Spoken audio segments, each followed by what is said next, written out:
좀 집중되고 안 오른 상대적으로 밸류가 좀 낮은 것들이 오히려 좀 더 강하게 움직이고 차별화된 흐름이 오늘 좀 특징적이라서 앞으로는 그러면 약간 시장에 이런 분위기가 나타날 수도 있겠다. 아직 50포인트나 더 가야 되는데 폭을 계산해 보게 되면 네. 그 정도까지 이제 빨리는 돌아옵니다. 그 다음부터가 이제 아하. 고민이겠죠. 예. 그 다음부터 저희가 지금 봐야 될 거는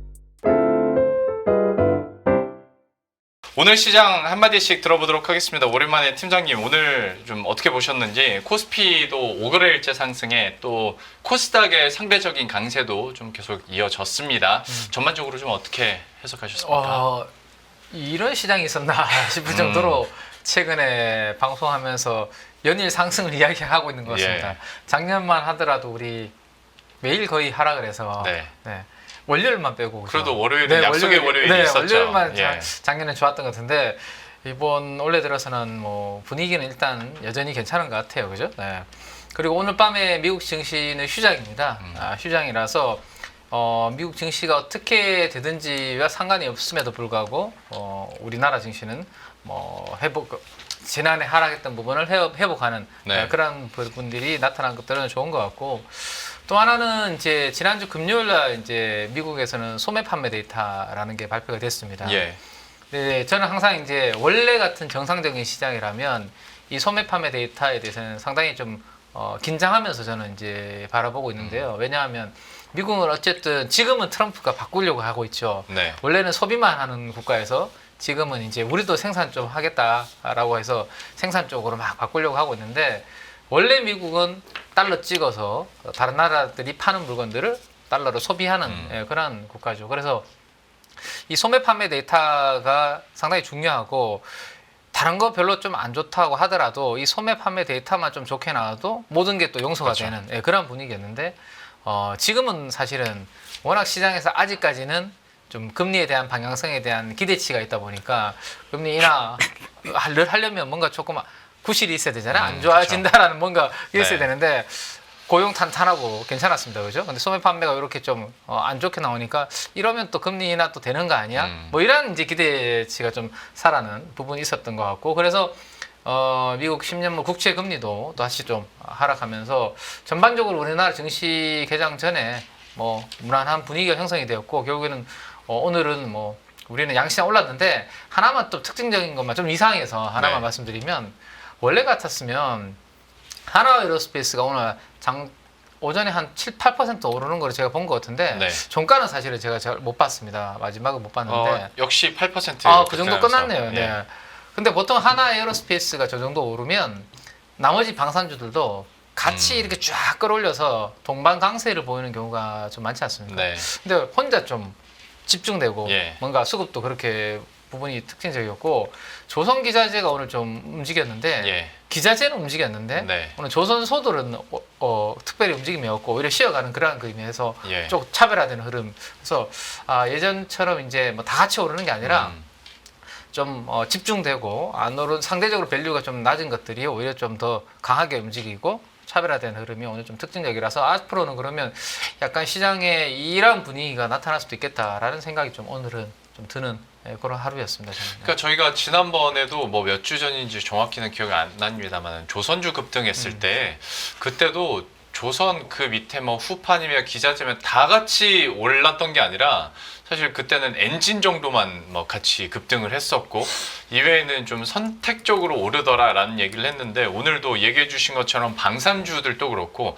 바이오 안에서도 오르는 급등한 종목들만 좀 선별적으로 오르는 종목이다 보니까 이거는 다 같이 가서 다 같이 매수하기에는 쉽지는 않은 그런 상황이고 여기에 대해서는 보다 구체적으로 섹터별로 잠시 후에 한번 다뤄보도록 하겠고요.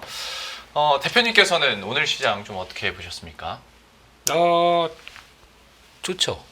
네, 일단 양시장 합쳐서 1,700개 종목들이 상승했습니다. 거래대금 10조, 코스피 10조, 코스닥 9조. 네, 합치면 한 20조. 불장이네요. 끝. 간단하게 말씀드려야죠. 처음에는. 네, 끝. 준비하신 자료 좀 같이 한번 해주시면 안 됩니까?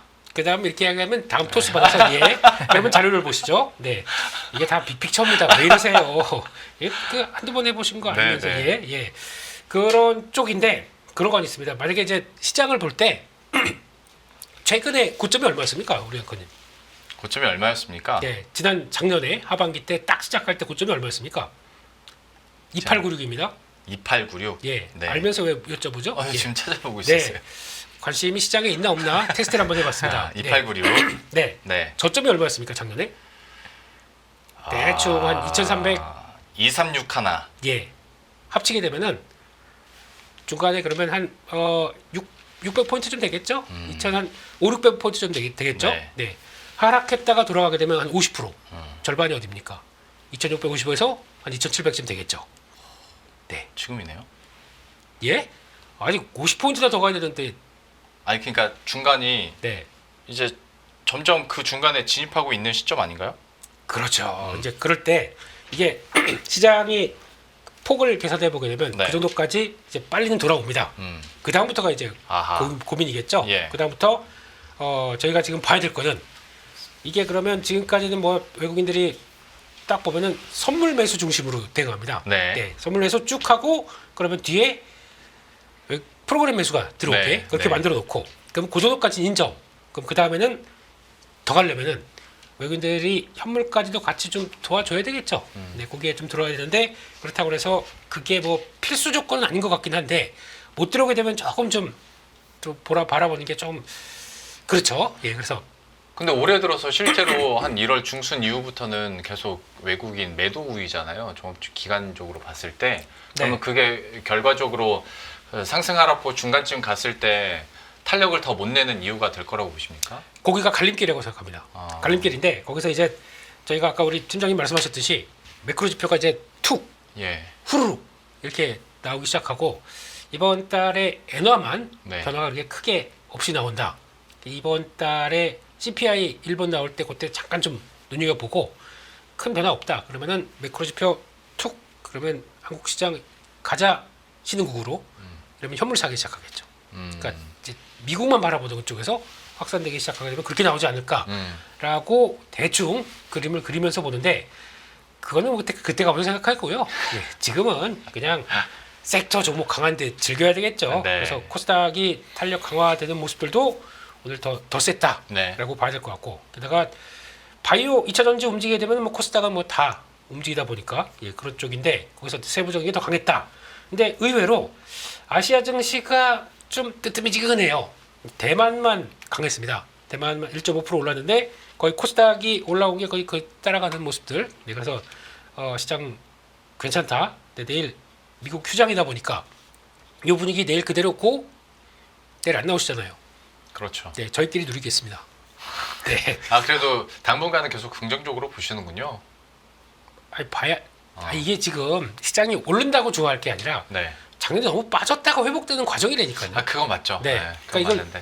좋아할 수는 없습니다, 솔직히. 네. 근데 하락할 때 더 많이 빠진 게, 그러니까 많이 빠진 게 오늘 이번에 돌아가는 게 같이 뭐 이렇게 탄력들이 확 붙는 게 아니라 좀 시장에서 요거 그리고 또 요거 꼽아서 요게 강하다 보니까 예. 그러니까 그 하락해서 만약에 계좌가 많이 힘들어졌었는데 이번에 올라오는데 그쪽들이 강하다 보니까 거기에 포함이 안 됐다 그러면 여전히 시장에서 큰 재미를 못 느끼는 그렇죠. 과정들이 나올 수가 있겠죠. 이럴 때는 어쩔 수 없습니다. 그거 잘라다가 간 걸 들어가야 되는데 하실 수 있겠습니까? 그거 힘들죠. 사실. 그게 어려운 장. 예. 주식이 원래 그래요. 그때마다 올라가는 게 다르지 않습니까? 네. 순서도 있을 거고. 네, 그게 현실인 거다 보니까 하실 수 있겠습니까? 저 같은 하수들은 그런 걸 잘 못합니다. 소주 한 잔 딱 마시고. 예. 네. 아침부터 장시작전 땡땡땡 이러고 그러니까 이게 알면서도 결단이 필요한 부분이라 그거는 참 쉽지가 않은데 어쨌거나 떨어지는 장에서 고민하는 것보다는 그래도 상승하는 장에서 고민하는 게 그나마 낫지 않을까라고 스스로 위로를 해보면서 이런 장이 근데 더 슬퍼요. 잘못하게 되면. 소외감, 박탈감 같은 그런 건가? 그렇죠. 예전에 같이 빠졌다가 네. 돌아가는데 신고가 막 치고 올라가는 우리 근데 대표님 내 건 말씀하셨던 삼양식품 같은 게도 막 치고 올라가고 네. 그리고 또 하나에어로스페이스 막 치고 올라가고 예전에 네. 3자 봤었어요 앞에. 아, 근데 5자가 되어 있습니다.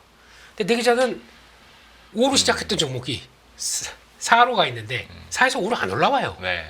그러면 얼마나 박탈감이 됩니까? 그렇죠. 지수는 다 그런 것들이 끌고 가고 있는데. 그러니까 예, 어쩔 수 없습니다. 오늘 개인 투자 분 한 분께서는 이런 표현을 쓰시던데 저는 그 표현이 사실은 이해가 안 됐거든요. 시장은 빨간데 네. 네 계좌의 종목들은 깍두기예요라고 표현하는데 그 깍두기라는 게 저는 무슨 표현인지 잘 모르겠더라고요. 깍두기? 네. 네. 깍두기가 네. 빨간색을 빨간색이면 좋은 건데 그 색깔로는 치킨무 아닌 아닙니까? 거고. 치킨무? 약간 질렸다. 아시는 분 댓글로 좀 네. 말씀해 주세요. 저는 그래서 이게 무슨 말씀이신지 이해가 안 돼서 네. 야, 대표님도 모르세요? 그 대표님도 모르시는데 제가 뭐 여쭤보려고 깍두기라고 아. 표현을 해드렸는데 깍두기는 그 옛날에 게임할 때 중간에 끼어 들어가는 뭐 그런 거 아닙니까? 이렇게 너는 그냥 덤으로 들어가 뭐 이런 거? 예. 그런 깍두기 그 의미 아니에요? 근데 종목이 깍두기다. 참 우리만 모르고 있는 건지 그러니까 시장이 신조어인데 우리만 모르는 건지 그래서 저도 되게 조금 숙제받은 분위기인데 네. 일단 이 공간 안에 있는 모든 사람들은 모르는 것 같고 혹시 아시는 분들은 댓글로 올려주시기 바랍니다. 그러면 제가 한번 보도록 하겠습니다. 신저가 종목? 그걸 깍두기라고 그래요. 그걸 깍두기라고 하나요? 빠져 있다는 의미? 아니 분분합니다. 채팅창도. 네. 네, 저 이따가 각이 져 있나요? 절벽 같은 약간 그런 그런가? 건가? 네. 더 갈 수 있는데 먼저 판 거를 깍두기라고 한다는 분들도 있고 어쨌든 안 쪄주는 좋은 거. 거네, 그죠? 네. 적게 오르는 소외 주식이다. 뭐 이런 분들도 있는데 아무튼 올려주십시오. 대세에 따르도록 하겠고 일단은 슬픈 거잖아요. 그러니까 안 좋은 네, 슬프다는 거네, 거잖아요. 약간, 네. 네. 이게 제일 그럴싸한데요. 짧은 양봉. 깍두기가 이렇게 길진 않으니까요. 네. 시장이 다 이렇게 네. 장대 양봉 그릴 때 내 그렇죠. 거만 좀 짧다. 이게 제일 그게 와닿긴 그럴 수 합니다. 있겠네요. 그러면 석박지로 드시죠? 석박지가 약간 길쭉길쭉한. 내내 지금 그거 생각하고 있었거든요. 와, 또 이렇게 또 석박지, 치셔야 석박지 언제 말하지? 이제 그거에 방금 생각난 겁니다. 저 그렇게 계획적인 사람 아니에요. 아무튼 그러니까 일단 그런 거를, 요지는 그 상대적인 박탈감을 느끼는 분들이 분명 있는 장이다. 있으시더라고요. 네, 있는 장이다. 얘기해 주신 것처럼 야 방산주 워낙 잘 나가니까 너 방산주 갖고 있잖아 하는데 나 하나는 안 갖고 있어. 네. 이렇게 돼버리면 살짝 좀 맞아요. 깍두기 짧은 양봉으로 그렇게 가는. 예를 들어 한국 항공우주가 제일 대형 방산주 중에 약하잖아요. 음. 하나나 뭐 현대로템을 안 가지고 있고 나는 항공 쪽을 나는 유망하게 보고 한국 항공우주를 가지고 있었으면 사실은 최근에 방산 분위기에서는 그렇죠. 약간은 아직까지는 좀 소외될 수 있는 예. 뭐 그런 부분들이 있겠죠. 네. 그런 얘기도 있습니다. 하나 요즘 난리잖아요. 예. 나도 하나 갖고 있어. 하나금융지주. 하나. 예. 죄송합니다. 방금 네. 급조했습니다. 석박지에서 멈추셨어야 되는데 석박지까지는 좋았습니다. 좋았는데. 네. 하나에서 갑자기 또 찬물을 끼얹네요. 뭐 좀 해보려고 죄송합니다. 예. 지금 그 대표님 드립 실패하고 나서 얼굴 색깔이 깍두기가 되셔가지고 깍두기 되네요. 깍두기. 예. 네 그래서 알겠습니다. 마저 빨리 하겠습니다. 네, 예. 네, 네. 그래서 강세업종 오늘 보게 되면은 피팅밸브 쪽 강했고 거기다가 근데 지금 저 약간 이제 조금 이따가 말씀을 드리겠지만 네. 예, 지금 시장에서 부는 쪽은 여전히 트럼프 트레이드 쪽에 아직 못다한 꿈이 가고 있다라는 쪽에서 좀 시장은 바라보고 있는데 역시나 계속 봐야 될 것 같고 지금부터는 그러니까 실적 관련된 쪽을 먼저 반영한 거는 조선사라고 하게 되면 조선기자재가 덜 움직였다고 생각이 들어요. 그래서 네. 계속 그쪽은 보는 게 맞는 것 같고 2차전지는 전고체. 예. 먼저 인터배터리 행사를 일본에서 합니다. 그러다 보니까 일본은 도요타, 예, 한국은 삼성 SDI 3월달에 들어오죠. 그러다 보니까 먼저 팍 움직이는 모습들이고 미용기기 쪽 강했습니다. 요즘에 다시 좀 실적 이런데 왜 우리가 못 갔지라고 하면서 클래시스가 툭 올라가다 보니까 나머지도 끌어가는 분위기고 PCB 쪽은 조금 이따가 얘기하겠습니다. 새로운 또 단어가 나오기 때문에 또 공부해야죠. 네. 예. 그리고 보험 쪽은 금융 쪽에서 이틀째 막 쭉쭉 올라가는데 이틀째 강할 때 뭐 쫓아가기가 못하죠. 이런 쪽도 예, 그런 쪽인 것 같고 의외로 또 화학 쪽 강하고 정유도 SK이노베이션이 다 복합된 것 같아요. 2차전지 쪽 다 강해서 들어가는 것 같은데 그러다 보니까 요즘에 건설기계 쪽은 대장주를 모 증권사에서 매도 의견으로 바꿨더라고요. 그러다 보니까 좀 출렁이는 것 같은데 거기까지만 말씀드리겠습니다. 뭐 그거는 그런 것 같고 네. 엔터주 고점에서 좀 약했습니다. 오늘 하이브가 좀 흔들렸고요. 자동차는 다른 거는 이제 좀 벗어날 때 되지 않았나 싶은데 여전히 관세 예, 이런 쪽인 것 같은데 거기서 오늘 약했지만 현대차만 약했고요. 나머지는 또 버티는 것도 있었다. 네. 이렇게 봐야 될 것 같습니다. 알겠습니다. 전반적으로 오늘 시장을 두 분이 또 재미있게 그리고 주요 포인트들을 짚어주셨는데 그러면 하나하나 종목별로 좀 따져보도록 하겠습니다.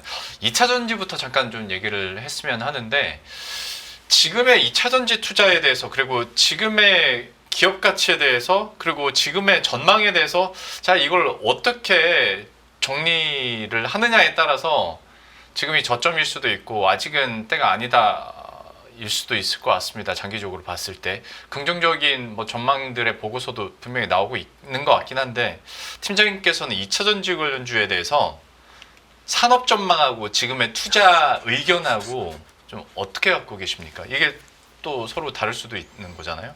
일단 산업의 전망 자체는 여의도에는 다 좀 보수적이죠 지금. 네. 당분간은 뭐 좀 쉽지 않다. 그리고 1분기도 실적은 상당히 좀 안 좋을 것이다. 네. 이런 부분 분위기가 좀 팽팽한 그렇죠. 그러한 상황입니다.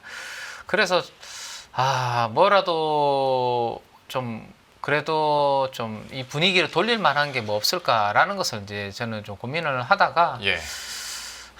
이게 어쨌든 전기차 관련해서는 트럼프 대통령이 계속 뭔가 좀 압박을 좀 아직까지는 그죠 부담감을 계속 그렇죠. 가지고 있고 1월 21일이라는 날짜를 저는 계속 말씀을 드리고 있는데 1월 21일 날 트럼프 취임 이후에 행정명령하고 그때 음봉 하나 맞고 그 뒤로 그 음봉을 회복하지 못하고 아직까지는 밑에서 조금 2차 섹터 종목들이 전반적으로 좀 지지부진한 그런 모습입니다. 네. 물론 그 중에 몇몇 종목들은 거기를 돌파해서 올라오고 있는데 그들은 상대적으로 좀 약간 뭐 아까 대표님 말씀하셨던 전고체 테마라든지 아니면 뭐 실리콘 응급제라든지 약간 좀 일부 특화된 쪽들은 네.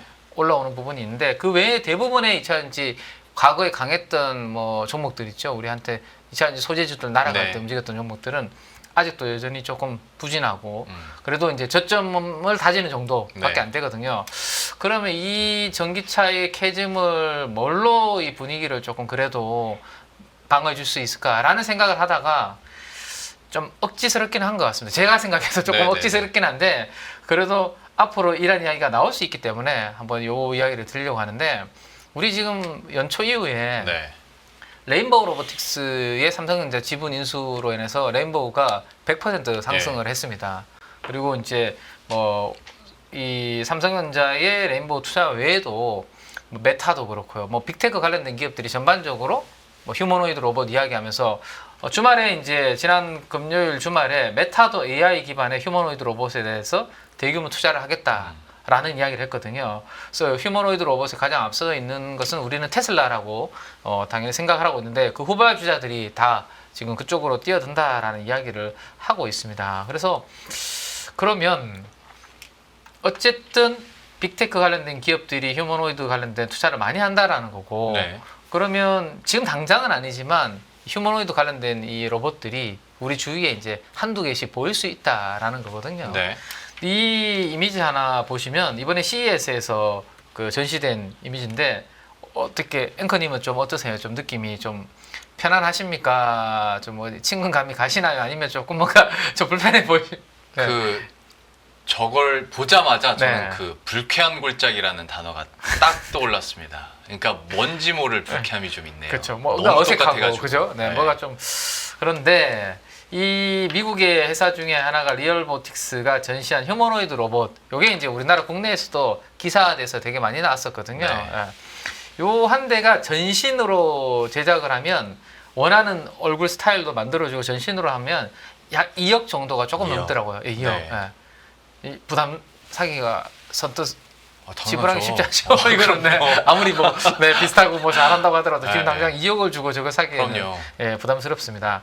근데 글로벌 X라는 기관에서 이렇게 추정해 놓은 것들을 보면 내년도에 옵티머스 버전 2가 나오고 그 이후로 본격적으로 휴머노이드 로봇 판매는 이렇게 올라가는 걸로 추정이 되고 있습니다. 네. 그러면 이제 어딘가에는 이제 들어가기 시작한다라는 거고 2억이 아니라 가격은 좀 낮아지지 않을까요? 그래서 네. 대량 생산에 들어가기 시작하면. 그래서 오른쪽에 지금 뭐 측정되어 있는 거는 대략적으로 뭐 5만 볼 뭐 이렇게 돼 있지만 좀 더 낮아지면 어쨌든 보급이 많이 될 것으로 생각이 되는데, 이 휴머노이드 로봇을 제가 가정에서 쓴다라고 생각을 해봤을 때, 이거 만약에 혹시나 전기차처럼 네. 폭발의 위험이나 음. 이런 부분들이 생겼을 때 과연 집안에 오. 로봇을 들일 수 있을까라는 네. 생각을 저는 한번 해봤거든요.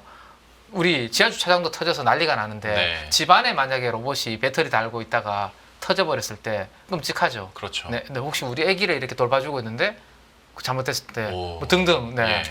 그래서 그러면 어떤 배터리가 가장 적합할까라는 거 생각을 해보면, 우리가 리튬이온 배터리는 그 전액이 이제 액체로 되어 있기 때문에 좀 네. 불안정하다라고 이야기를 많이 하고 있잖아요. 예. 그래서 그거를 이제 고체로 바꾸는 이야기가 나오고 있죠.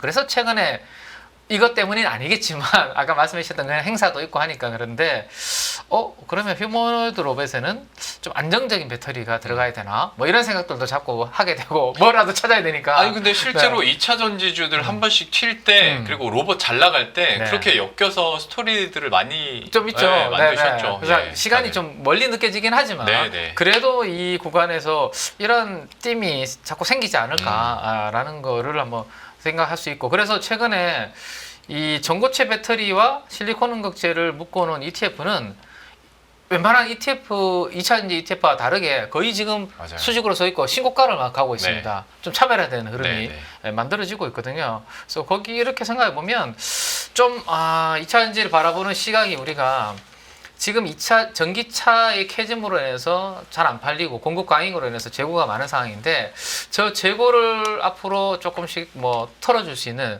그러한 약간의 기대치만 생겨도 사실은 제가 봤을 때는, 왜냐하면 이번에 적자 나오고 했는데도 주가는 더 이상 안 빠지고 이번에 빠졌던 것도 최근에 좀 회복하는 그런 그림이거든요. 거기에다가 이러한 뭐 새로운 쪽에 들어갈 수 있는 부분을 희망을 심어주면 지금보다는 좀 그래도 2차전지가 회복을 좀 할 수 있지 않을까라는 생각에, 이런 스토리들이 앞으로 좀 계속 좀 확산이 돼서 새로운 사용처, 그리고 전기차가 전기차 우리 침투율 10% 이야기 나오면서 이제 2차전지 확 달렸었거든요. 네네. 아마 로봇도 휴머노이드 로봇 지금은 1%도 안 될 거 아니에요, 침투율이. 네네. 앞으로 침투율 10% 갔을 때 이 배터리의 사용량이 어떻게 되고 막 이런 숫자들 계산하는 타이밍이 올 거라고 생각이 되는데, 네. 그렇게 됐을 때 지금보다는 그래도 미차지. 물론 이제 그때 가면 이제 또 중국산을 쓰니 우리나라 거 쓰니 뭐 이런 이야기가 나오겠지만 네, 네. 그거는 진짜 이제 나중에 판이 커졌을 때 이야기고, 지금은 뭐라도 2차전지가 많이 들어갈 수 있는 쪽만 나오고 그 희망만 생겨도 제가 봤을 때는 워낙 낙폭이 큰 상황에서 올라올 수 있는 부분들이 있기 때문에 요 정도 희망을 가지고 저는 좀 또 지켜보고 있는 상황이고, 또 하나 마지막으로 공매도가 있잖아요. 아하. 네, 공매도가 3월 말에 지금 시행된다는 이야기가 나오곤 있는데 네. 한쪽에서 이렇게 체크를 좀 해보면 한두 달 연기가 된다는 이야기도 나오더라고요. 네, 네. 그럼 한두 달이면 한 4, 5월 정도까지는 안 되고 6월부터 뭐 하반기에 된다면 네. 2차 전지는 사실은 숫자가 없기 때문에 좀 공매도 뭐 이런 거 시작할 때는 좀 심적으로 좀 불편할 수 있는 네. 좀 대상이죠, 이들은. 근데 만약에 공매도가 3월, 4월부터 안 되고 한두 달 연기된다라고 하면 그래도 다행스럽게 좀 심리적으로 당스러운 부분이 좀 생기지 않을까. 그래서 요런 부분들에 대해서 한번 좀 그래도 희망적으로 기대를 좀 해볼 수 있지 않을까 생각이 되네요. 네. 실제로 공매도 이슈는 뭐 어떻게 될지 이거는 알 수가 없는 거긴 합니다만은 여기에 대한 일말의 기대감도 사실 있는 게 맞고, 또 로봇과 관련된 이제 모멘텀을 얘기를 해주셨지만 실제로 이제 증권가에서 그런 스토리들을 얘기를 많이 하시기도 했고, 자료 중에 물론 짚어주시지는 않으셔서 쑥 지나가긴 네네. 했습니다만은 그 S사에서 그 전고체 배터리 ETF 제가 알기로는 1월이었나요? 그때 상장을 그쵸, 예, 네네. 한 걸로 알고 있는데, 이후에 진짜 로봇 가듯이 같이 그 흐름을 네네. 예, 타가지고 그 스토리로는 시장에서 어느 정도 어필이 되는 것 같습니다. 2차 전지 관련해서 워낙 이렇게 하다가 한 번씩 칠 때가 있으니까 네네. 안 해볼 수가 없기도 한데, 2차 전지에 대해서 대표님께서는 어떤 투자 의견 현재 구간에서 갖고 계세요? 일단 2차 전지는 지금 그래요. 여전히 똑같이 트레이딩. 네. 이 정도에서 더 밀릴 만한 뭐 더 악재가 뭐가 있겠습니까 지금? 그러면 혹시나 더 밀린다. 그러면은 뭐 실적 다 알고 있어요. 뭐 지금 하물며 우리 중국한테 밀린다는 것도 인정하고 있습니다 지금. 그런 주가예요. 그런 쪽에서 밀리게 되면은 그냥 그것도 또 2차전지는 하시는 분만 해요. 네. 근데 조금 트레이딩 한다 그러면은 나쁘지 않다고 얘기도 하시더라고요. 그냥 네. 밀리게 되면 쭉 샀다가 반등 나오게 되면 그냥 정리해버리고 어차피 물린 계좌는 물린 계좌고 그렇게 또 보신다고 하는데 지금 시장에서는 또 이제 우리 팀장님 말씀하셨듯이 로봇 얘기 많이 나오는데 제가 보기에는 예전엔 UAM도 한번 봤지 않습니까 저희? 네. 그 빅픽처로. 근데 로봇만큼이나 또 수요가 많은 것 중에 하나가 그런 모빌리티. 모빌리티. 예. 예. PVS라고 그러네. 그 이번에 기아차에서 새로 나온 차. 그 컨셉이긴 하지만 예전에 LG에서 먼저 나왔었습니다. 그다음에 그냥 앉아만 계세요. 우리가 알아서 데려다 드릴게. 이런 모빌리티가 단순하게 승객 쪽이 아니라 그쪽으로 나가거든요. 더 그 화물 쪽으로 나가기 시작하게 되면 그거는 이제 더 바빠지고 또 커질 수 있는 섹터이기 때문에 그런 것까지 생각하게 되면 뭐 Q는 체크해야 볼 수 있는 건 더 많다고 생각합니다. 근데 그런 것 쪽에서 아직까지 벌어지지 않다 보니까 저희가 생각할 수 있는 거는 그런 쪽인 것 같고. 근데 문제는 지금 전고체 배터리 이 관련된 쪽에서 계속 또 관심이 갈 수밖에 없겠죠. 근데 지금 이쪽도 중국한테 밀리느냐 마느냐.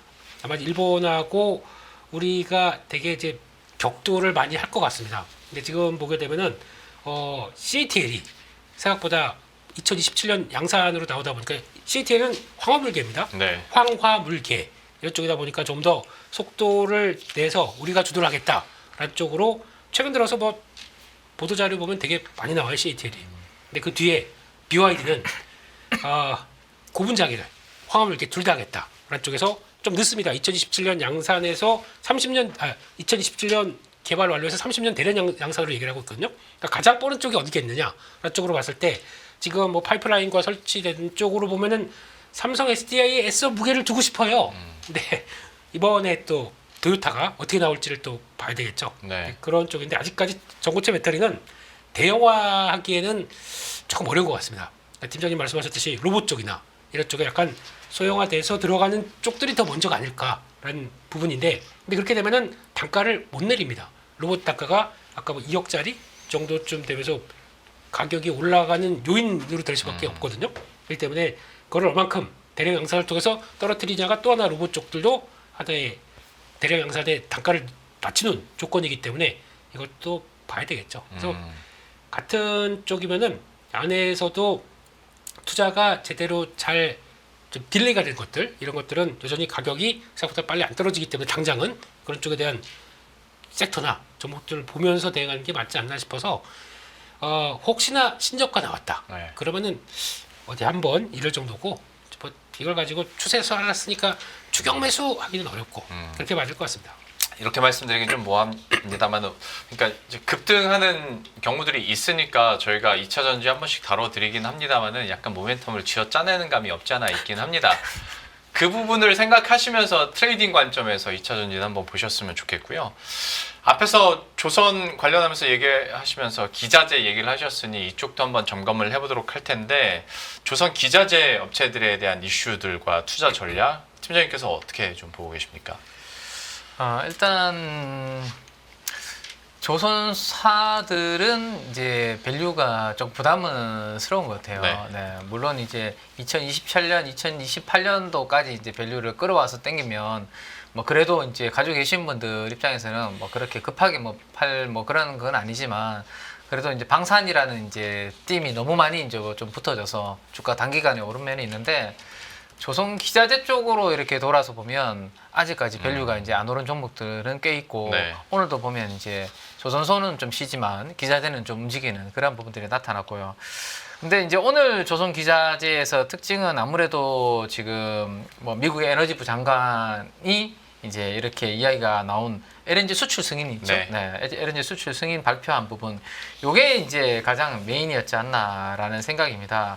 그래서 밸류 체인이 전반적으로 좀 강하게 이제 상승을 했는데, 트럼프 행정부에서 이제 공약을 했죠. 이미 예전부터 LNG 많이 생산하고 수출 증가하겠다라는 게 이제 포인트였는데, 실제로 이제 첫 번째 케이스가 만들어지면서 현실화가 이제 되기 시작했다라는 거죠. 네. 근데 보통 이게 이렇게 현실화되면 시장에서는 이제 기정사실화 효과라고 해서 세론이 나오는 경우도 꽤 있는데 네. 오늘의 이 흐름을 봤을 때는 이거는 이제부터 본격 시작이니까 같이 따라가야 되는 그런 분위기로 형성이 됐거든요. 그래서 세론이 안 나타났다. 보통 우리 트럼프 트레이딩이 언와인딩 될까봐 이제 네. 걱정을 많이 했는데 요거는 지금 그런 모습이 안 났다라는 게 상당히 특징적이고 밸류에 대한 부담도 좀 덜하다 그렇죠. 보니까 네. 예, 더 그렇게 가는 것 같아요. 맞습니다. 그래서 LNG로 엮여져 있는 밸류 체인만 오늘 그래서 유독이 좀 강한 그런 부분이 좀 있었던 거고 대표적으로 LNG라고 하면 딱 떠오르는 건 우리가 LNG 캐리어입니다. 그죠? 네. 근데 그거는 이제 뭐 하나오션이라든지 뭐 이런 조선소들이 만들지만 결국에는 LNG 캐리어에 들어가는 조선 기자재는 본행제 쪽. 그래서 오늘 동성 화인텍이나 뭐 한국화본 맞아요. 다 동방강세가 만들어졌고, 그다음에 LNG 수출을 많이 한다라고 하니까 수출 터미널 이런 것들 만들 거 아니에요, 그죠? 근데 사실은 피팅 같은 것들은 이 조선에 들어가는 것보다 그러한 이제 플랜트에 들어가는 게 훨씬 네. 많은 비중으로 들어가거든요. 그러다 보니까 오늘 또 뭐 성강밴드 태광까지도 이렇게 같이 움직이는 맞습니다. 그런 그림이 나타나고 있기 때문에 당분간은 이렇게 이제 LNG 쪽에 노출도가 높은 종목들은 계속해서 이제 좀 따라가야 되는 흐름을 좀 따라가야 되는 그런 그림들이 좀 만들어져야 될 것 같고, 마지막으로 이제 이런 LNG 터미널이 많이 이제 건설이 될 때 그 안에 들어가는 또 에어쿨러 만드는 이런 S&T 그룹 내에서 S&T 에너지 같은 이런 기업들도 최근에 올랐다가 약간 숨고르게 하다가 오늘 LNG 밸류 체인으로 좀 같이 움직이는 그런 그림이 나왔거든요. 그래서 뭐 LNG 선에 들어가는 기자재, LNG 터미널을 건설할 때 거기에 들어가는 것들, 이런 것들은 당분간은 우리가 바스켓으로 묶어놓고 계속 좀 흐름은 좀 따라갈 필요가 있지 않을까라는 생각입니다. 알겠습니다. 대표님께서도 한번 분석을 해주시죠. 특히 이제 미국과 관련된 저희가 방금 언급했었던 그 LNG 프로젝트 이슈와 관련해서 이걸 어떻게 활용할 수 있을까 좀 싹 내용 정리해 주시겠어요? 네, 이제 시작입니다. 그리고 한번 잠깐 보시죠. 예. 미국의 주요 이슈별 타임테이블을 보게 되면은 일단 지금 관세는 관련된 거 이제 나왔다가 이제 연기하는 예. 부분들, 요거 혹시나 이쪽 관련 관심 있으시다, 그럼 요거 한번 보시면서 대응하셨으면 좋겠고요. 거기다 중요한 것들은 AI 규제 철폐, 요게 제일 중요할 것 같은데 액션 플랜이 7월달에 나오네요. 네. 그 사이에 뭐 국부 펀드랑 같이 연결돼서 뭐 이렇게 나오기 시작하게 되면 그것도 변화가 나올 수 있기 때문에 그거는 타임테이블 보셨으면 좋겠고, 핵심이 이거죠. 에너지 인프라 이거 도대체 언제 하느냐. 근데 계획 수정이 검토 수정되는 게 2월 10일 19일까지 기한을 줬기 때문에 19일이면은 조만간 얘기가 나올 것 같고, 네. 게다가 에너지 규제 관련된 쪽 프로젝트 점검 이런 부분들이 이제 처음으로 승인이 나오다 보니까 이제부터 시작되는 거죠. 그래서 이제 우리 정체성을 갖고 에너지 드릴 베이비 드릴 정체성을 이제부터 보여주겠다. 그럼 이제 시작입니다. 지금 현재 미국에서는 LNG 터미널이 지금 2개, 5개, 7개 정도 있는데 지금 바이든 행정부가 딱 멈춘 것까지 생각하게 되면 총 17개는 만들겠다. 지금 이번에 4개 정도를 바로 지금 승인을 해서 갈 걸로 지금 트럼프 대통령은 생각을 하고 있습니다. 일단 시작이 거기죠. 그러니까 4개 받고 앞으로 더 그러면은 11개니까 6개 더 이런 식으로 더 갈 걸로 보여지고 있는데, 이거 한번 보겠습니다. LNG 시장 동향을 보게 되면 이게 지금 2024년 요 구간으로 보게 되면은 약간 빠진 적도 있었어요. 그래서 이게 뭐냐면은 가스 수출이거든요. 미국에서 예. 여기 가다가 꺾였었죠. 이때 네. 이게 계속 확장되는 게 아니고 꺾였었습니다. 왜 그랬냐면은 바이든 행정부의 역할이었었죠. 그때 이거는 이 화석연료가 아니라 이제 좀 신재생 쪽으로 가려고 하는 노력들이 이렇게 꺾었다라고 하는데, 이게 그대로 이번에 이제 또 LNG 터미널이 확대되면서 여기서 끝나겠느냐, 계속 끌어가겠다라는 입장을 충분히 보여줄 것 같고요. 게다가 지금 전체 용량 같은 경우 보게 되면은 이제 2028년까지 미국이 97 BCFD, 뭔 소리입니까 이게? 예, 이게 B가 빌리언입니다. Q가 큐빅 피트, 그 per day. 무슨 얘기냐면은 이거 그냥 어려운 거 됐고요. 그러니까 10억 평방미터, 매일 10억 평방미터에서 뽑아내는 그 에너지 쪽에서의 단위를 얘기합니다. 엄청 많아질 거라는 얘기잖아요. 쉽게 얘기하면 네. 한 3만 톤 됩니다. 3만 톤. 아. 3만 톤인데 97이 붙어 있으니까 약 한 300만 톤이 좀 안 되겠구나. 라는 쪽으로 증가할 걸로 보입니다. 그러니까 현재 대비해서 한 2배 커지는 걸로 2028년까지는 나올 겁니다. 네. 그게 터미널, 그리고 또 그만큼 더 많이 추출한다는 얘기겠죠. 그렇게 나가게 되면은 만약에 이 프로젝트 모두 완공되게 되면 1억 톤이 넘길 거래요. 그럼 이거 생산만 하고 수출 안 되면 어떡합니까? 이거 자기네 물론 쓰는 건 쓰는 거고 나머지는 또 다른 쪽으로 수출을 해야 되겠죠? 네. 받을 데가 없으면 어떡합니까? 그래서 여기서 나오는 게 관세. 받을래 안 받을래? 아 그럼 관세 팍 이런 쪽으로 아마 나올 거기 때문에 그러면 반대로 보게 되면 수출 터미널 확대되고 관련된 플랜트에 들어가는 뭐 피팅 밸브부터 밸류체인들도 다 수혜를 볼 거고 그러면 수출 터미널만 있느냐? 수입 터미널도 있습니다.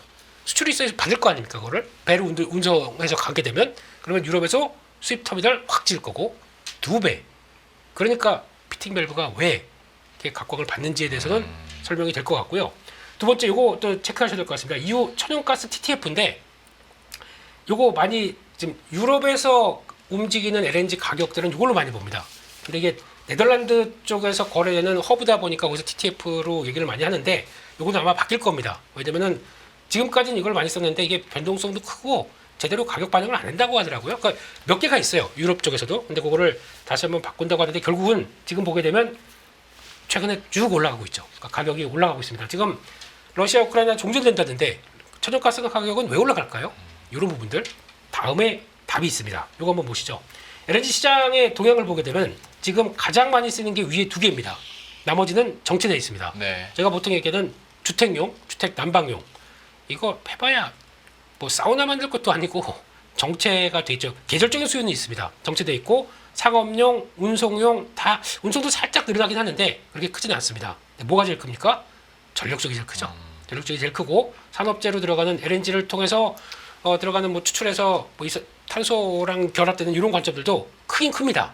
근데 역시나 전력 쪽이 가장 크죠. 무슨 얘기냐면은 지금 전력이 필요한 시대입니다. 네. 전력이 필요한데 당장 그러면은 전력 필요하다 보니까 화석 석탄 이런 거 뗄 수 없지 않습니까? 나무 떼요? 안 되지 않습니까? 그러다 보니까 신재생으로 막 돌리려고 하는데 신재생이 아직 금리 제대로 안 떨어지고 거기다가 프로젝트가 지연되다 보니까 의외로 이것도 안 됩니다. 근데 시행해서 하겠다라고 해서 바로 한 2년 정도면 바로 또 LNG 복합 발전은 나올 수가 있기 때문에 안 되겠다. 이거라도 끌어올리자. 원자력 하려면 5년 이상 걸리다 보니까 그런 쪽에서 당장 필요한 거는 LNG 발전이 이쪽으로 갈 수밖에 없다라고 하게 되면 거기서 나올 수 있는 부분들이 제일 핵심인 거고 게다가 마찬가지로 같이 보게 되면 석탄 급락합니다.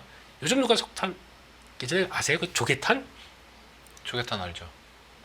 어우 저는 영화에서만 봐서 잘 몰라요. 네 거기까지만 하고 네. 그 사부로에서 막 하고 네. 거기다 도시락 떼어 먹던 그런 시절 네 그런 시절이 있었는데 네. 예, 그걸로 발전한 거는 이제 무슨 말이냐 여기가 지금 인도냐 이러면서 지금 팍 빠지고 요거 빠지는 부분만큼 그러면 같은 화석연료에서 뭐가 대체됩니까? 지금 빠지는 만큼 천연가스가 대체되고 있죠. 발전원으로서는 천연가스가 그만큼 중요한 역할을 하고 있다는 쪽인데 다음으로 이거 보셔야 될 것 같습니다. 원자력 옆으로 횡보하고 있습니다. 이게 왜 이렇게 안 일어나죠? 이게 지금 그만큼 지금 아마 여기서 원자력은 지금 시장의 대세는 중국입니다. 중국이 폭발적으로 계속 늘려가기 시작하다 보니까 우리 전력, 우리 산업 발전을 위해서 우리가 필요한 거야라고 해서 끌어가고 있는 모습들인데 거기서 이제 추가로 러시아 같은 경우도 같이 들어가긴 하지만 이러다 보니까 미국이 불편한 겁니다. 우리가 주도권을 잡아야지 그러면서 이쪽으로 들어오는데 아마 원자력이 이렇게 될 것 같아요. 그러니까 발전 용량별로 보게 되면 막 쫙 하고 올라가는 거 안 나올 것 같아요. 왜냐면 미국이 주도하는 거는 SMR이다 보니까 네. 그러면 작은 게 소량 그러니까 다품종 대형화 이런 쪽으로 되는 거죠. 이게 같이 쌓이게 되면은 쫙 하고 늘어날 텐데 그때까지는 시간이 좀 걸린다고 봐야 되겠죠. 그렇기 때문에 그를 대체하는 거는 LNG다. 이게 지금 나오고 있는 변화이기 때문에 그러면 LNG 관련된 쪽들은 여전히 체크할 건 체크해야 되는 게 맞겠다. 이렇게 봐야 될 것 같습니다. 알겠습니다. 제일 앞에 그 첫 마디도 굉장히 임팩트가 있었습니다. 이제 시작이다라고 얘기를 해주셨고 거기에 대한 근거들을 얘기를 해주셨으니까 관련한 종목들도 저희가 유심히 계속 지켜보도록 하겠고요. 또 뉴스화가 많이 됐던 것 중에 하나 이제 대표님이 올해 좀 설명을 해주셨는데 좀 이어서 얘기를 해주셔야 될 것 같습니다. 힘들어요. 제2의 HBM. 그래도 이거 신나게 얘기해 주실 거잖아요. 워낙 또 강의도 많이 해주시고. 아니 그런 거 없습니다. 그냥 없고 그냥 네. 잘 보시죠. 뭐 이렇게 하고 넘어가고 싶지만 예, 새로운 판이 짜질 수도 있다는 소캠 얘기 한번 해보도록 하죠. 네, 소캠. 네. 네. 아침부터 막 기사화 막 되면서 많이 보셨을 것 같습니다. 근데 소캠 잠깐만요. 예, 시간 좀 확인하고요. 네. 진정한 방송인은 시간을 체크하면서 갑니다. 많아요? 네? 많아서요? 하면 할 얘기는 많지만 짧게 끊겠습니다. 네네. 예, 소캠이라고 해서 좀 시장에서 가장 많이 나온 게 그거죠. 오늘 뭐 엔비디아가 새롭게 만드는 뭐 HBM2 나온다. 그러니까 제2의 HBM 나온다. 네. 이거는 조금 좀 그렇고요. 예, 정확하게 보게 되면은 DRAM 모듈을 표준으로 만드는 거다. 근데 왜 엔비디아가 나오게 되냐? AI PC용 메모리입니다. 네. 그러니까 지금 저희가 엔비디아는 지금까지 뭐 서버용이나 뭐 아니면 또 가속기 뭐 이런 데 들어가는 큰 네. 거였었는데 이제 AI도 개인화, 그쵸. 퍼스널 컴퓨터입니다. 이쪽으로 CES에서 공개 한번 보여줬었잖아요. 그게 요겁니다. 네. 프로젝트 디지츠라고 해서 요거 어떻게 요만한 거 PC 이런 거 있으면 하나 사시겠어요, 우리 앵커님? 이제 가격 봐야죠. 지금 싸면 사시겠습니까? AI가 되는 게 아니라 네. AI를 학습하고 네. 훈련시키고 다 하고 내가 결과물은 클라우드로 보내고 내려오고 하는 이런 과정 쪽에 네. PC 싸지는 않겠죠? 그러겠죠. 네, 이게 앞으로는 그러니까 저희가 예전에 그거 있죠, 그 애플의 네. 맥킨토시, 네. 예, 이거 이만하게 됐던 그게 점점 소형화해서 지금 이렇게 돼 있습니다. 노트북이. 그렇죠. 나중에는 이런 것도 지금 1세대다 보니까 점점 떨어지기 시작하게 되면 소형화된 그냥 노트북도 있고 AI 노트북도 있고 그렇게 됩니까? 아무튼 이제 그런 네. 식으로 바뀌게 되겠죠. 그런 상황이 됐을 때 일단 지금 거기서 들어가는 메모리를 표준화를 시키겠다. 그게 지금 엔비디아의 전략입니다. 네. 그래서 그게 아마 지금까지 그거를 보시게 되면은 지금까지도 그러니까 이게 DRAM 같은 경우 DDR4, DDR5를 가지고 장착이 됐었습니다. 그걸 지금 기존 PC는 소딤이라고 하더라고요. 네. 이게 지금은 소캠, 뭔 차이인지 모르겠지만 이름이 바뀌었지만 그 중에서 요게 아니라 DDR5가 X가 들어가다 보니까 DRAM이 탑재되게 되면 당연히 저전력이고 거기다가 가성비가 높다고 하는데 가성비가 높다는 이유는 그겁니다. 가격에 비해서 전력 소모량이 적고 거기다가 요게 핵심인 거죠. 일단 지금 I/O라고 그러지 않습니까? 정보 출입금, 인풋, 아웃풋 네. 이쪽이 기존에 LP캠이라고 또 있습니다. 이렇게 더 단어가 많아요. 그러니까 지금 차세대 노트북 중에서는 이걸로 가야지라고 했던 것보다 한 단계 더 소캠이 나오기 시작하죠. 그래서 즉 소딤, LP캠, 소캠 요 단계입니다. 오른쪽에서 보게 되면은 정보 출입구가 260개에서 644개, 694개. 즉 입출구가 이게 더 많다 보니까 병목 현상이 해결될 수 있겠다. 이게 첫 번째 장점이고 두 번째는 탈부착이 됩니다. 크기가 요만하대요. 그러다 보니까 좀 업그레이드 된 거 뺐다가 다시 좋은 걸로 끼고 그렇게 되면은 더 많은 DRAM 장착할 수도 있고 공간 효율도 높다 보니까 더 효율적이겠죠. 그러다 보니까 거기서 부각받는데 시장에서 막상 이렇게 변화가 되다 보니까 그래 그러면은 다른 건 잘 모르겠고 여기 바뀌는 요 모듈 밑에 들어가는 기판 이거는 더 바뀌겠네. 그러다 보니까 거기 언급된 기판 종목들이 막 쭉쭉 올라가더라고요. 이거는 그냥 단순한 거고요. 그거 말고 이걸 통해서 가장 핵심적인 거는 DRAM 모듈입니다. 누가 가장 수혜입니까? DRAM 업체죠. DRAM 업체가 가장 수혜인데 이걸 가지고 그렇게 어차피 같이 협의해서 AI PC 쪽으로 새로운 큐가 열리는 겁니다. 네. 그런 쪽으로 간다고 하게 되면 삼성전자, SK하이닉스가 가장 큰 수혜겠죠. 뭐 관련해서 그래서 뭐 지금 이미 협의하고 있다라는 내용까지 보도는 나오는 것 같긴 하던데 사실 확인은 아직 안 된 것 같긴 합니다만. 네, 그러면 거기가 끝이 아니라 제가 보기엔 DRAM 모듈화되는 업체들이 있습니다. 네. 거기서 삼성전자도 그렇고 하이닉스도 그렇고 연결되는 회사들이 있습니다. 전혀 안 움직였어요. 이런 것들도 만약에 언급 나오기 시작하게 되면 같이 변화가 나올 수는 있겠죠. 첫 번째는 기판주 움직이고 그 다음에는 그런 거 움직이고 막 이렇게 해서 순환매가 돌 수가 있기 때문에 그런 것들도 하나의 보긴 보는데 이런 식으로 또 기술이 바뀌기 시작한다라고 하게 되면 시장에서는 계속 또 수혜주 찾고 관련주 찾고 이런 현상이기 때문에 이런 의미구나 라는 정도만 알아두시고 종목들 나올 때 또 그럼 이제 머릿속으로 모듈이 그렇게 바뀌는데 하면서 이제 찾아갈 수 있겠죠. 그렇게 보셨으면 좋겠습니다. 네. 되게 네.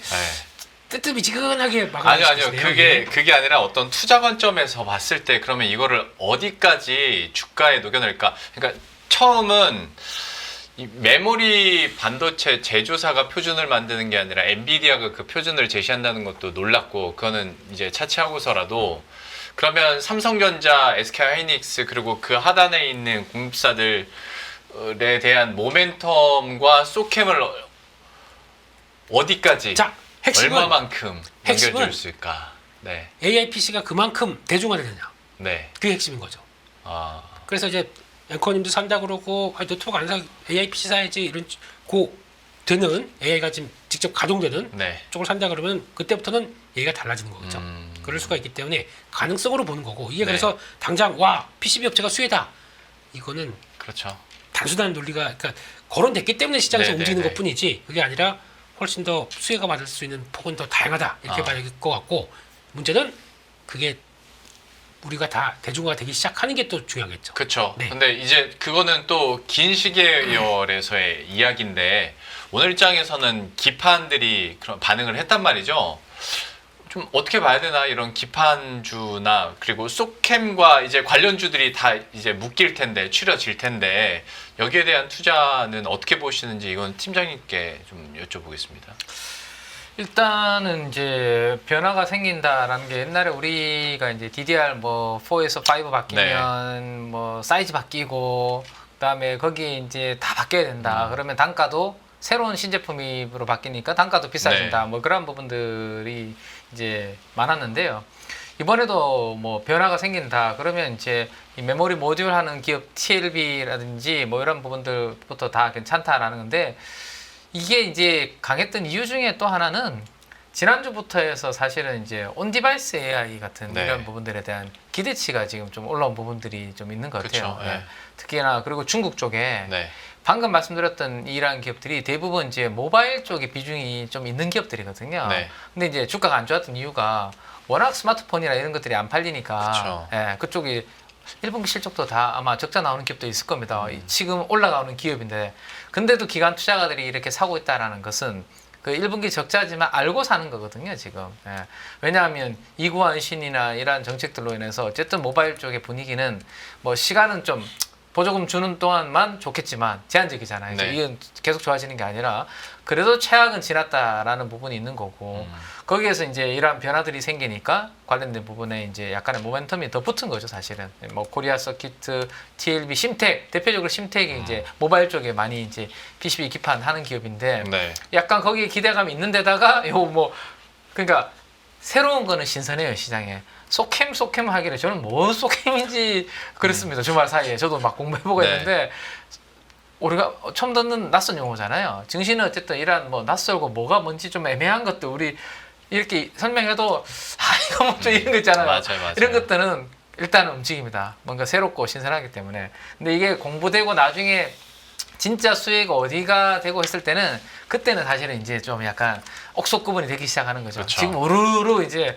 그래서 우리가 공부해서 뭘 선택하기에는 좀 내가 늦다라면 기관들이 이들 관련된 종목들을 어떤 종목들을 선택했는지를 보고 기관들을 믿고 따라가는 지금 플레이가 지금은 좋은 구간입니다. 그래서 네. 내 스스로 판단해서 공부하면 늦죠, 이미 먼저 움직이기 때문에. 네. 네. 그래서 최근에 금요일 오늘 기관들이 선택한 선택지를 좀 잘 좀 봐주셨으면 좋을 것 같습니다. 아, 기관들의 플레이를 한번 힌트 삼아 보는 것도 좋겠다라는 어떤 또 실질적인 부분에서의 투자 전략 얘기를 해주셨으니까 이 이야기는 아마 계속 나올 겁니다. 특히 이제 엔비디아와 엮여 있는 뉴스이기 때문에 나올 때마다 저희가 한번 그 어느 종목군들이 움직이고 기관들은 어떤 선택을 하는지도 한번 예의주시 해보도록 하겠고요. 그다음에 그 제가 방송 들어오기 전에 저희 작가님으로부터 팀장님께서 화학주를 준비하셨다고 들었는데 그 화학주가 석유 화학 쪽입니까? 화학 제품 쪽입니까? 뭐 어떤 쪽이세요? 지금 뭐 우리 전통 화학주들이 네. 주가가 좀 움직여가지고 예. 사실 오늘 뭐 좀 이야기할 거리가 조금 부족하다면 그거를 좀 말씀을 좀 드리는 게 괜찮을 것 같다라고 하는데 네네. 그거 안 해도 충분하다고 저는 이야기하시더라고요. 네, 충분하다고 네. 하셔가지고 네네.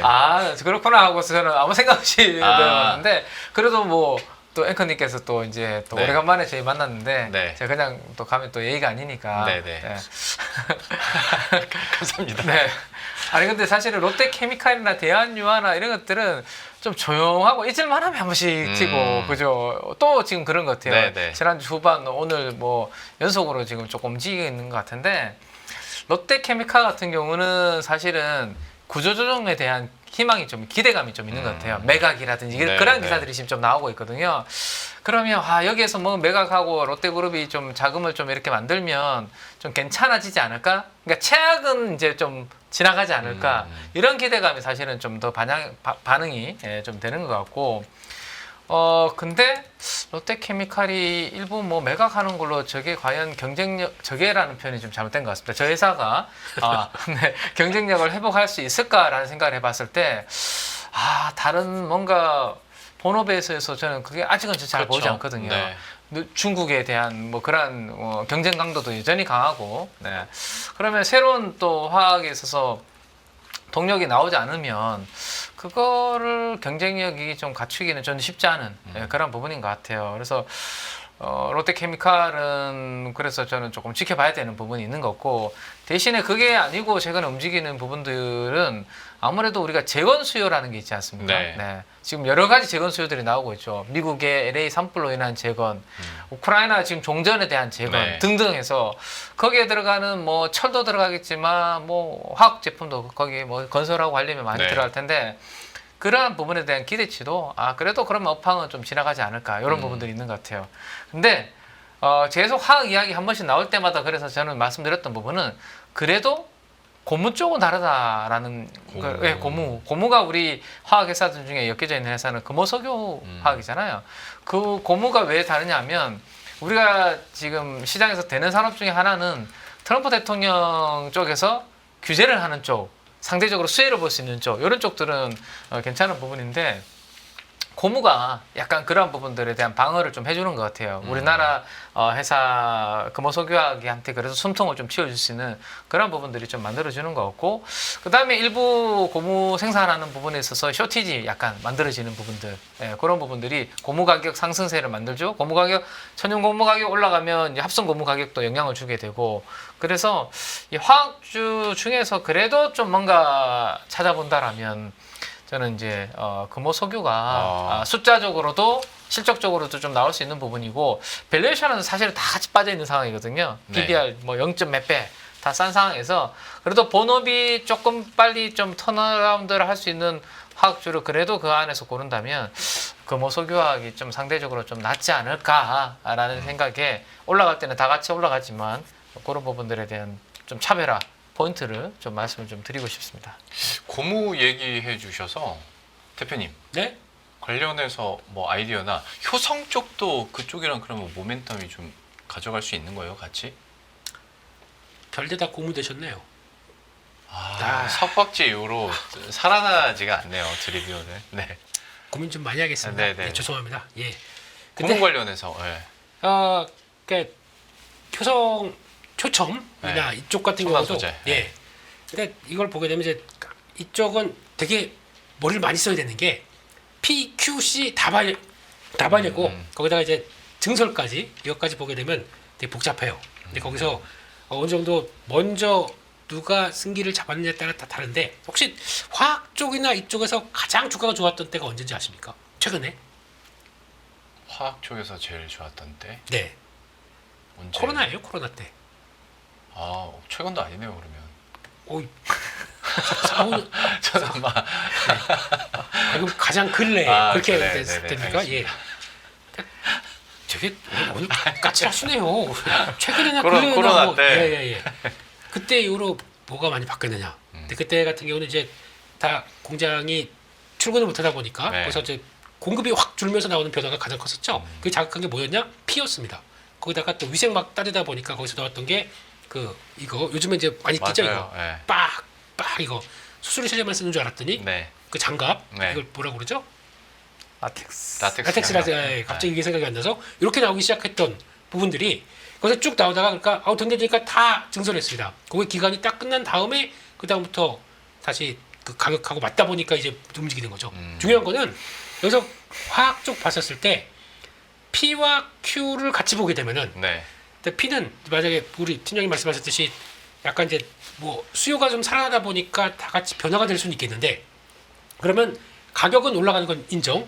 근데 거기다가 추가적으로 Q의 확대는 이거를 다 같이 그러면 그동안 증설 많이 했었던 중국 업체들이 자기네 건 자기가 해결할 거고, 거기다가 어떻게 틈만 나면은 다 밖으로 빠져나가려고 하는 쪽이다 보니까 그게 경쟁이 제가 보기엔 어려울 것 같습니다. 중국과의 경쟁에 Q에서 같이 확대가 못 되는 부분들. 그러니까 예전에는 중국이 경기가 살아나게 되면 우리가 거기다 중간재부터 다 공급할 수 있었기 때문에 훨씬 더 수혜했었는데 지금 그들이 다 합니다.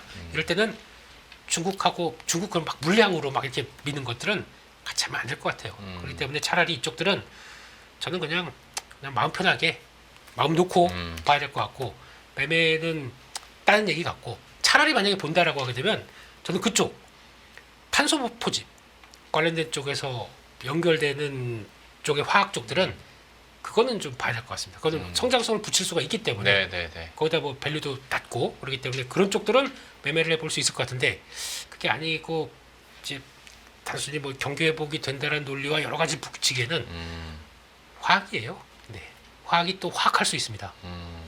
그렇습니다. 마지막 문장은 못 들은 걸로 하겠습니다. 와, 오늘은 뭘 얘기만 하면은 다 고무 관련해서 왜냐면 제가 굳이 여쭤본 이유가 딱 그때 그 코로나 때 제 개인 채널 오셔서 고무 하면서 효성첨단 소재 얘기를 설명을 하셨었거든요. 네네. 그 모멘텀을 또 오랜만에 다시 한번 들어봅니다. 근데 좀 고려할 부분들이 많기 때문에 지금으로서는 참 쉽지 않은 투자 접근 방식이고, 오히려 탄소 포집 쪽으로도 잠깐 아이디어가 나왔으니까 여러분들도 참고하시길 바라겠고요. 시간이 거의 다 돼서 두 분한테 그냥 진짜 짧게 의견 정도만 들어보겠습니다. 자동차 있잖아요. 관세 4월 2일 얘기가 나왔는데 이게 우리만 그런지 몰라도 시장 자체가 아유 이거 어떡하냐가 아니라 아직 시간 좀 남았는데 그런 반응이었는데 주가는 계속 힘을 못 낸단 말이죠. 자동차 어떻게 해야 되는 건지 두 분께 한 1분 맥스로 드릴 수 있을 것 같습니다. 2분 팀장님, 쓰십시오. 2분 쓰십시오. 괜찮습니다. 어떻게 보십니까?